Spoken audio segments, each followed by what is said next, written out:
पर न चल, कोई भ्रष्ट काम कर लिया तो पद भी भ्रष्ट हो जाएगा और सजाएं भी बहुत खानी पड़ेंगी। कर्मों का फल यहाँ ये बड़ा कड़ा भोगना पड़ेगा। इसलिए कर्मातीत अवस्था का पुरुषार्थ करना है, बाबा के साथ बड़ा सच्चा रहना है। क्या क्या कहा? बाबा के साथ सच्चा रहना, दुनिया के साथ झूठा रहे तो चलेगा? दुनिया के साथ दुनिया की तरह चले,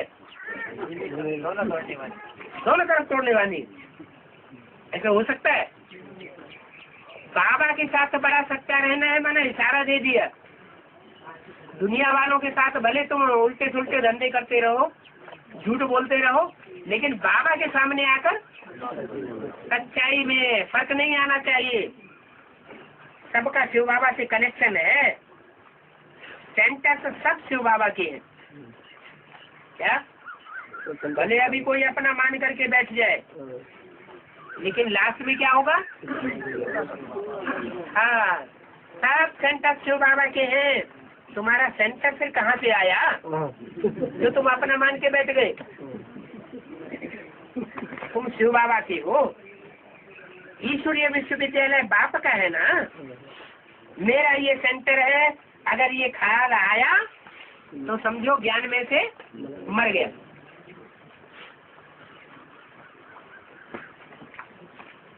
ऐसे मेरा मेरा करते करते कितने गिर पड़ते हैं। क्या? जिसने अगर इस बात का प्रूफ दे दिया कि ये सेंटर मेरा है तो मर गया। क्यों?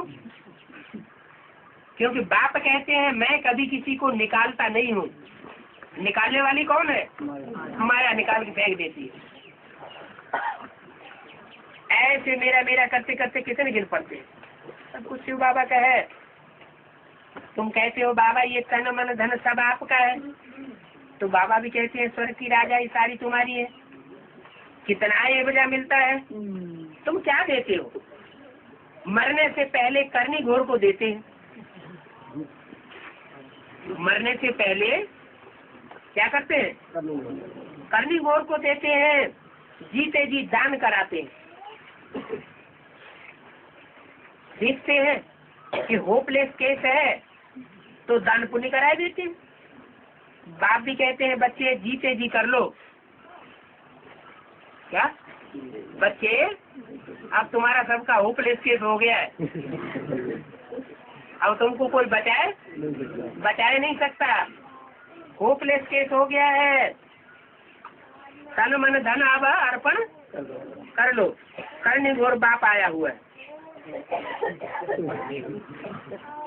करनी घोर ब्राह्मण नहीं होते, उनको दिया जाता है कि नहीं? क्यों दिया जाता है? ये भक्ति मार्ग में परंपरा कहाँ से पड़ी? यहाँ से। कैसे है? अरे बाप क्या बन करके आया हुआ है? करनी घोर ब्राह्मण, अघोरी कर्म करने वाला बाप आया हुआ है। अभी तो बाप कभी गलत कर्म नहीं करते हैं। बाप तो कल्याणकारी है, कल्याण का ही काम करते हैं। अभी करनी घोर कहाँ से हो गया है? करनी घोर भी बन करके आता है तो किस लिए आता है? बच्चों के कल्याण के लिए। बाप भी कहते हैं बच्चे जीते जी कर लो, ये पुराना तन है, तुम आत्मा मेरी हो। ये शरीर पाठ बजाते बजाते अब पुराना हो गया है, अब फिर मेरे बनो, तो तुम्हारी आत्मा और शरीर दोनों शुद्ध बनेंगे। क्या कहा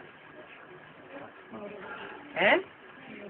तन से और मन से और तन के द्वारा कमाए हुए धन से अगर तुम मेरे बन जाओगे 100%, तो उसका रिजल्ट क्या होगा? है तुम्हारा शरीर भी यही इसी जीवन में शुद्ध हो जाएगा। अब पवित्र शरीर पवित्र बन जाएगा। दोनों इकट्ठे साफ हो जाते हैं। इससे क्या साबित हुआ? आत्मा रूपी जो मन बुद्धि है वो भी यही इसी जन्म में पवित्र बननी है और शरीर भी रिजुविनेट होना है, कंचन काया इसी जन्म में बनाना है। जो इसी जन्म में शरीर को और मन रूपी आत्मा को दोनों को संपन्न बनाएंगे उनको कहेंगे पक्का ब्राह्मण।